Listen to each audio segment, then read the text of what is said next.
Dear heart, why will you use me so? By James Joyce, 1882 to 1941. Dear heart, why will you use me so?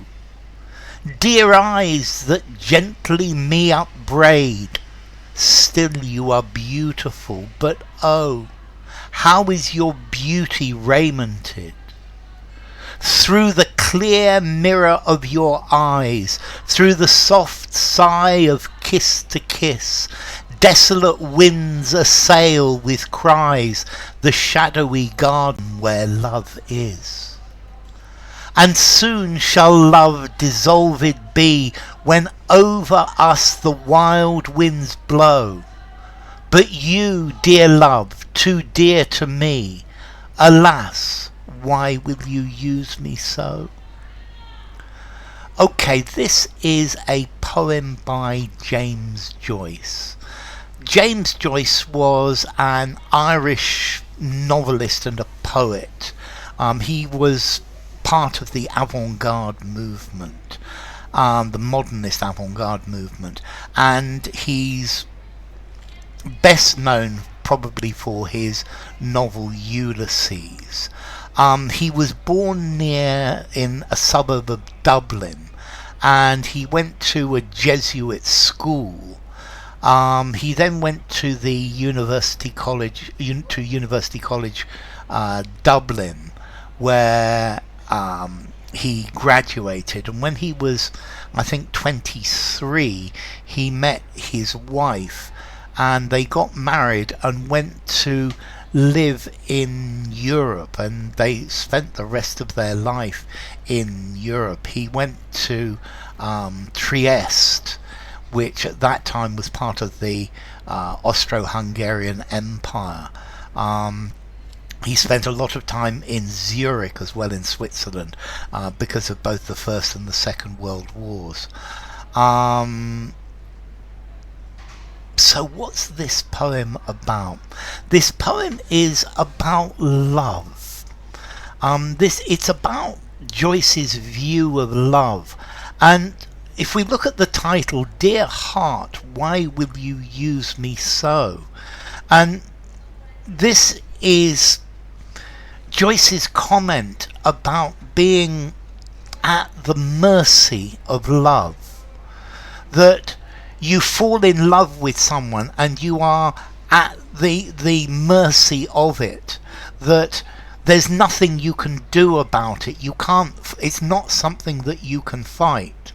And he's happy to be in love because love has beautiful things, but he's also very content to be helpless, to lose his independence, to lose his to be at the mercy of love, and to be at the mercy of this emotion that is holding sway over him. Dear heart, why will you use me so? And this is the idea of this phrase, that why are you making me love you? Why am I in love with you? Why am I lost? Why have I lost myself in love for you? Dear eyes that gently me upbraid, still you are beautiful, but oh, how your beauty is raimented. So your eyes are upbraiding me, they're telling me off for looking at you. For enjoying your beauty. So you are still beautiful.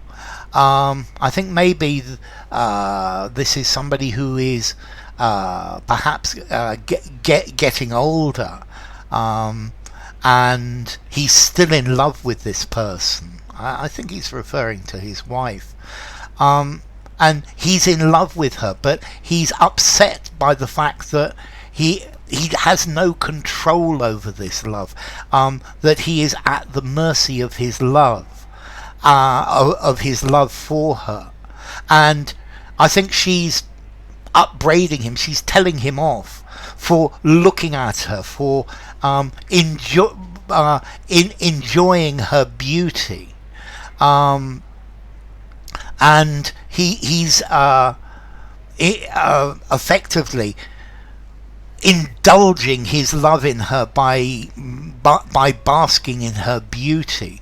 So he's choosing to look at her beauty, and that's why he is responsible, or he is in part responsible for for making this love stronger, for these emotions, and he feels that love is exploiting his emotions. He's so love-stricken, he's so full of love for her that he doesn't know what to do. Through the clear mirror of your eyes, through the soft sigh of kiss to kiss, desolate winds assail with cries the shadowy garden where love is. And he's looking into her eyes, he looks through her eyes, he goes into her soul. The eyes are the window of the soul.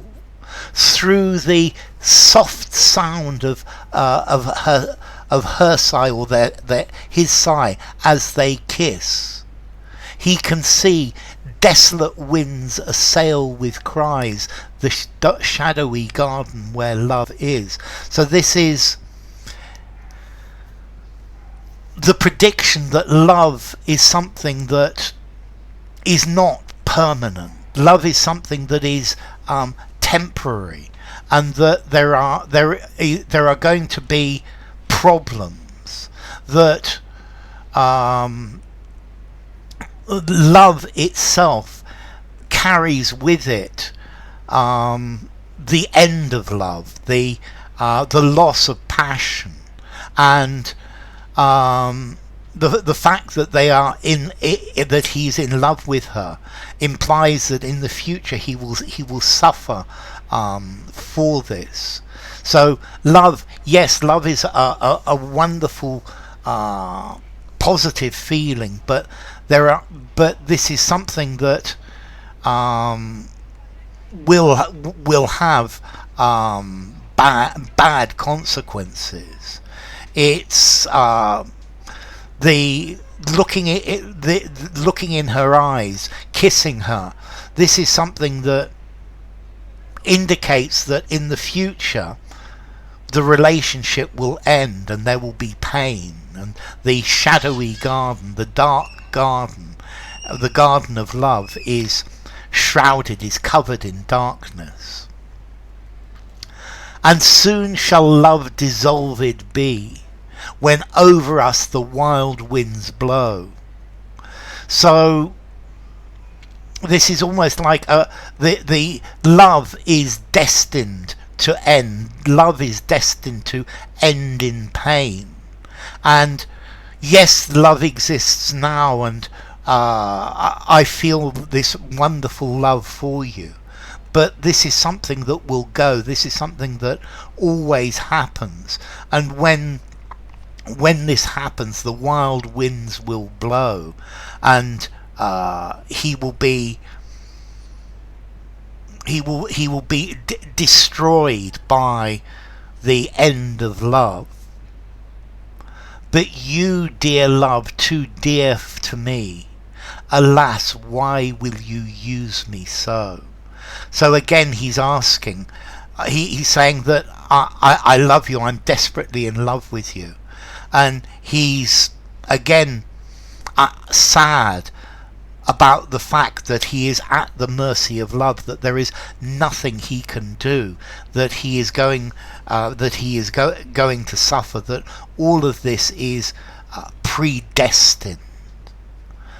And this is a poem about love, about what about the way love is, that he says that it's something that is almost destined to end, and it's a sweet and wonderful thing, but it's also a terrible thing, and that he is not capable of, or there is no way out of this. This is something that is predestined to end, and he can't help but love her.